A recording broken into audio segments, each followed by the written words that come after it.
नमस्कार दोस्तों, स्वागत है आपका हमारे चैनल पे। आशा है कि जो पिछला वाला वीडियो था वो आपको पसंद आया होगा। तो हाल ही में अगर जियोपॉलिटिकल इवेंट्स हम देखें तो इंडिया, चाइना और रशिया जो है वो अपना एक ट्राइलैटरल बॉन्ड बिल्ड कर रहे हैं। लेकिन क्या इंडिया जो है चाइना पे भरोसा कर सकता है? आज इसके बारे में हम इस वीडियो में डिटेल में जानेंगे कि क्या ऐसे पॉइंट्स है कि जिसको मद्दे रखते हुए इंडिया को चाइना पे भरोसा करना चाहिए या नहीं करना चाहिए। हाल ही में अगर देखा जाए तो हमारे प्राइम मिनिस्टर मोदी जी जो है उन्होंने सबसे पहले जापान को विजिट किया। ट्रंप ने हमारे ऊपर 50% टैरिफ लगाए हैं। इस वजह से हमारे प्राइम मिनिस्टर मोदी जी जो है उन्होंने पहले जापान को विजिट किया। उसके बाद हमारे प्राइम मिनिस्टर मोदी जी ने एससीओ समिट को चाइना में अटेंड किया। इस एससीओ समिट में हमारे प्राइम मिनिस्टर मोदी जी जो है वो चाइना के प्रेसिडेंट जिनपिंग और रशिया के प्रेसिडेंट व्लादिमीर पुतिन इनसे उन्होंने मुलाकात की और काफी सारे ऐसे फोटोज हमने इन लीडर्स के देखे एक साथ बातचीत करते हुए। और इससे ये लीडर्स जो है, ये जो एक ट्राइलैटरल बॉन्ड है जो अभी हमें देखने को मिल रहा है, ये यूएस तक एक मैसेज पहुंचाना चाहता है कि अगर आप हमें टैरिफ से बुली करोगे तो हम एक साथ आपके खिलाफ खड़े हो सकते हैं। और कुछ ऐसा ही हमें देखने को मिला। जो प्रेसिडेंट ट्रंप है उन्होंने तुरंत ही ट्वीट किया कि we have lost India to China. और इस समिट का प्रेसिडेंट ट्रंप पे एक अच्छा खासा असर दिखाई हमें दिया। लेकिन मोदी जी ने इस सिचुएशन को काफी बैलेंस तरीके से हैंडल किया। जब चाइना में वेस्टर्न पावर्स के खिलाफ एक पावर शो चल रहा था, एससीओ समिट के बाद अगले कुछ दिनों में चाइना में एक मिलिट्री परेड हुई, जिस परेड में चाइना ने अपने काफी सारे वेपन्स जो है वो शो किए। और इस परेड में नॉर्थ कोरिया, रशिया, पाकिस्तान, इन सारे कंट्रीज के लीडर्स ने हिस्सा लिया। और इस परेड से एक मैसेज दिया गया कि कैसे हम वेस्टर्न पावर के खिलाफ लड़ सकते हैं एक मजबूत तरीके से। लेकिन हमारे प्राइम मिनिस्टर मोदी जी ने इस मिलिट्री परेड को अटेंड नहीं किया और एक बैलेंस बनाए रखा। उन्होंने एससीओ समिट अटेंड करके यूएसए को एक संदेश भी दिया कि अगर आप हमें बुली करोगे तो हम काफी पावरफुल तरीके से उसको अपोज भी करेंगे।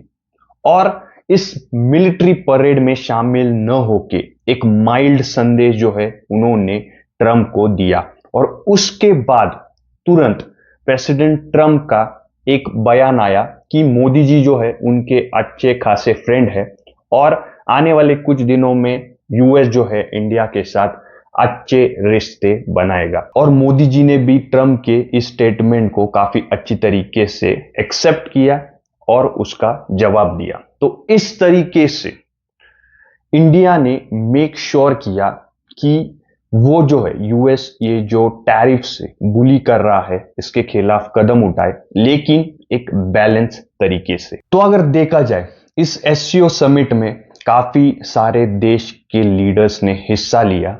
हमारे प्राइम मिनिस्टर मोदी जी ने भी इसमें हिस्सा लिया। और जो इंडिया है वो चाइना के साथ अपने रिलेशंस जो है वो ठीक करना चाहता है, इसलिए हमारे प्राइम मिनिस्टर मोदी जी ने इस समिट में हिस्सा लिया। हमारे प्राइम मिनिस्टर मोदी जी ने पहलगाम अटैक को भी कंडेम किया इस समिट में पाकिस्तान प्राइम मिनिस्टर के सामने। और ये एक करारा जवाब था पाकिस्तान को कि हम जो है वो झुकने वाले नहीं है। लेकिन इस समिट का जो मेन मोटिव था वो ये था कि जो चाइना, रशिया और इंडिया, ये जो ट्राइलैटरल बॉन्ड है, इसको एक अलग तरीके से एक्सप्लोर किया जाए और मजबूत किया जाए। लेकिन जो पास्ट में हुई घटनाएं हैं, क्या उन घटनाओं को मद्दे रखते हुए इंडिया जो है चाइना पे भरोसा कर सकता है? हालांकि चाइना ने इस समय काफी पॉजिटिव स्टेप्स लिए हैं इंडिया की तरफ। और जो पाकिस्तान में सीपेक का प्रोजेक्ट चल रहा था, उसके फेज 2 का इन्वेस्टमेंट जो है वो भी चाइना ने रोका हुआ है। तो काफी पॉजिटिव स्टेप्स जो है चाइना हाल ही में ले रहा है, और वो ट्राई कर रहा है कि वो इंडिया के साथ अपने जो रिश्ते हैं वो ठीक कर पाए। अगर एक आइडियल वर्ल्ड की हम बात करें, तो इस आइडियल वर्ल्ड में अगर चाइना और इंडिया एक अच्छे दोस्त बनते हैं, अगर हमारी दो कंट्रीज की पॉपुलेशन देखी जाए तो वो अराउंड 2.8 बिलियन पीपल्स की है, और दूसरी तरफ जो पूरे वर्ल्ड की पॉपुलेशन है वो अराउंड 8 बिलियन की है, यानी कि बहुत ही बड़ा हिस्सा हम दोनों कंट्रीज के पास है, बहुत ही बड़ा मार्केट जो है वो हम दोनों कंट्रीज के पास है। तो अगर हम दोनों कंट्रीज एकजुट होते हैं तो इससे दोनों ही कंट्रीज को काफी फायदा होगा। लेकिन ये जो बॉन्ड है ये आइडियल वर्ल्ड में अच्छा लगता है, लेकिन अभी की स्टेज में अगर देखा जाए तो इंडिया और चाइना जो है वो इकोनॉमिक राइवल्स भी है, और हमारे जो बॉर्डर्स है उन पर भी हमारी मतभेद चल रही है। तो अभी हम देखते हैं कि क्या ऐसे पॉइंट्स है कि जिसके मद्दे रखते हुए हम जो है चाइना पे भरोसा नहीं कर सकते। सबसे पहला रीजन है पाकिस्तान। हमारे जो पाकिस्तान के साथ रिलेशंस है वो काफी खराब है। पाकिस्तान टेररिस्ट अटैक करते रहता है हम पर, और उस वजह से हमारे जो पाकिस्तान के साथ रिलेशंस है वो काफी हद तक खराब है। और चाइना जो है, अगर इस ऑपरेशन सिंदूर के वक्त देखा जाए तो चाइना ने पाकिस्तान का समर्थन किया था, और काफी सैटेलाइट इमेजेस पाकिस्तान को देके उन्होंने पाकिस्तान की हेल्प की थी। और चाइना नहीं चाहता था कि ये जो पाकिस्तान और इंडिया के बीच वॉर है ये रुक जाए। अगर देखा जाए तो पाकिस्तान की तरफ चाइना का झुकाव है, इस वजह से ये एक प्रॉब्लम हमारे रिलेशंस बिल्ड करने में बीच में आ सकता है।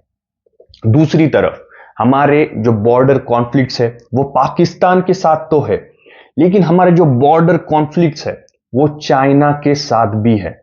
काफी पहले से हमारे बॉर्डर कॉन्फ्लिक्ट चाइना के साथ चलते आ रहे हैं। 1962 में हमारा चाइना के साथ वॉर हुआ, उसके बाद भी हमारे जो बॉर्डर कॉन्फ्लिक्ट्स है चाइना के साथ चलते आ रहे थे।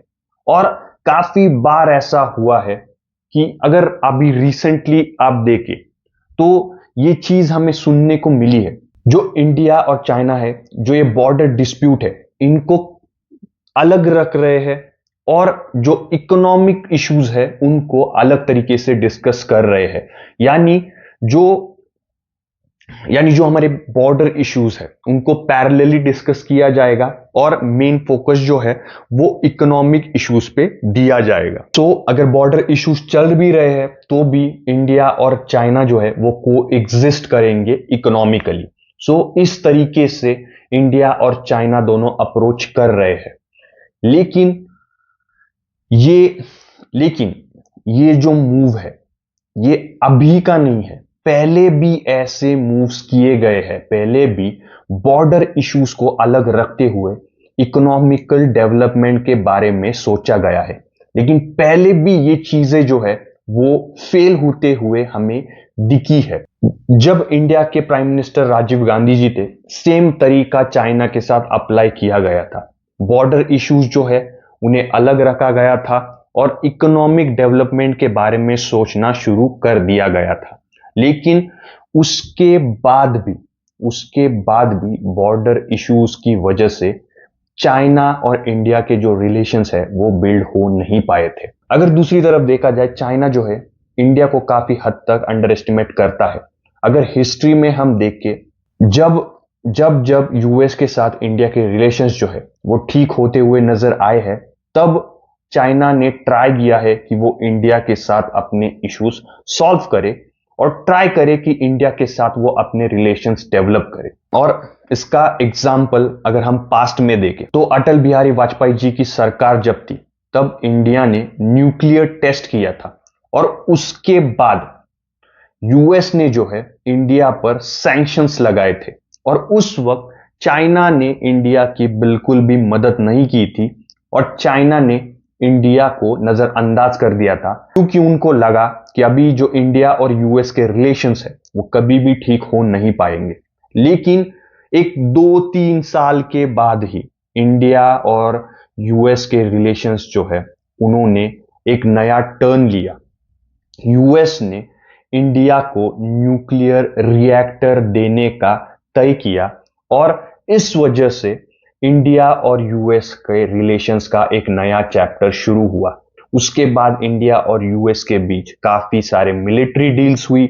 न्यूक्लियर रिएक्टर जो है, जो न्यूक्लियर एनर्जी प्रोड्यूस करने के लिए यूज किया जाएगा, वो यूएस से इंडिया में सप्लाई होने लगा और इंडिया यूएस के जो रिलेशंस है वो अच्छी तरीके से बिल्ड होने लगे। तो इसका डर चाइना को लगा और जब मनमोहन जी की सरकार आई उस वक्त चाइना ने फिर से ट्राई किया कि वो इंडिया के साथ अपने रिलेशंस बिल्ड करे।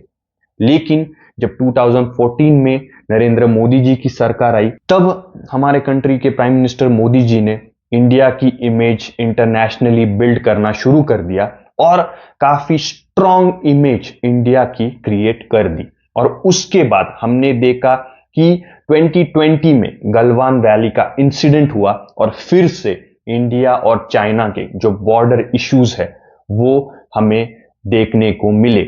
और क्यों 2020 में ये मूव चाइना ने किया? क्योंकि जब मोदी जी प्राइम मिनिस्टर बने उसके बाद इंडिया ने इकोनॉमिकली काफी ग्रोथ दिखाई। इंडिया की जो इंटरनेशनल इमेज थी वो काफी अच्छी हुई। काफी सारे कंट्रीज जो है वो इंडिया को सपोर्ट करने लगे। इंडिया अलग अलग बिजनेसेस जो है नए कंट्रीज के साथ करता गया। नए रिलेशंस जो है इंडिया ने नए कंट्रीज के साथ बनाए और चाइना को इंडिया ने टैकल करना शुरू कर दिया था। तो दूसरी तरफ चाइना की जो ग्रोथ है वो स्लो डाउन हो रही थी।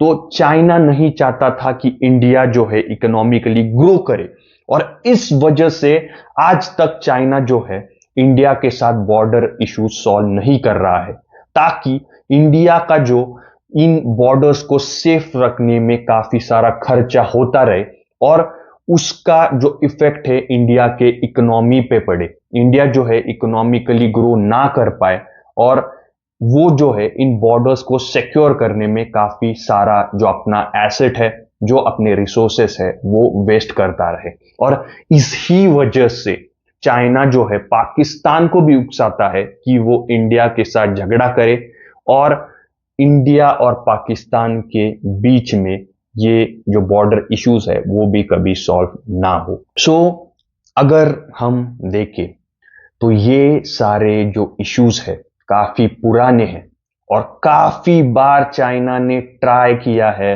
कि वो इंडिया के साथ अपने रिलेशंस बिल्ड करे।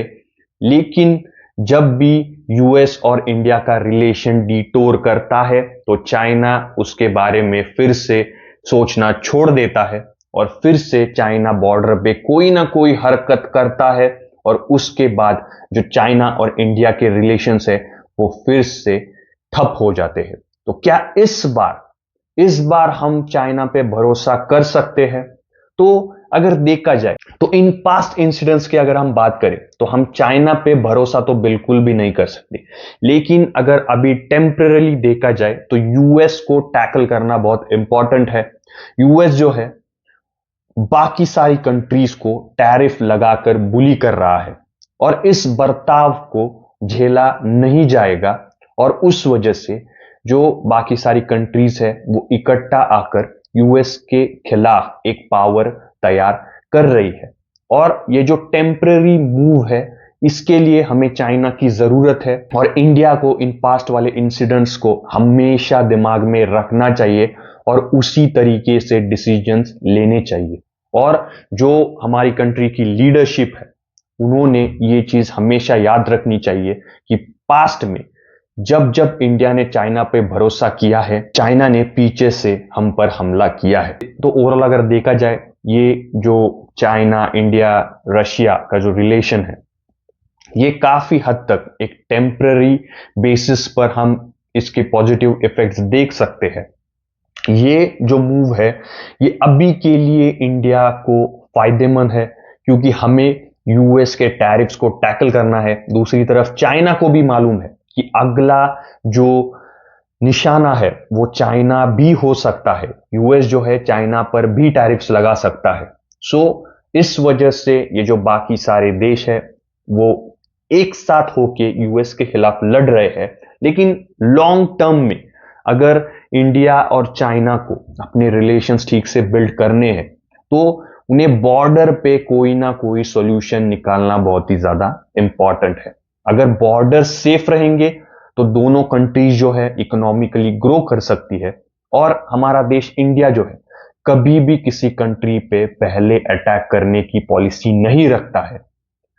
लेकिन जो दूसरे कंट्रीज है, जो हमारे नेबर्स है जैसे कि चाइना, पाकिस्तान, ये हमें पोक करते रहते हैं, और इस वजह से इन दोनों कंट्रीज पे हम बिल्कुल भी भरोसा नहीं कर सकते।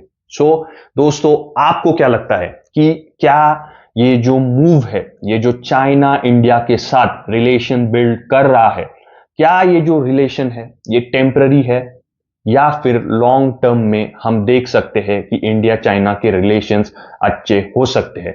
आपको क्या लगता है? आप हमें कमेंट्स में लिख के जरूर बताइएगा। और अगर आपको ये इंफॉर्मेशन पसंद आई हो तो इस वीडियो को अपने दोस्तों के साथ जरूर शेयर कीजिएगा, और ऐसे इंफॉर्मेटिव वीडियोस के लिए हमारे चैनल को सब्सक्राइब जरूर कीजिएगा। धन्यवाद दोस्तों।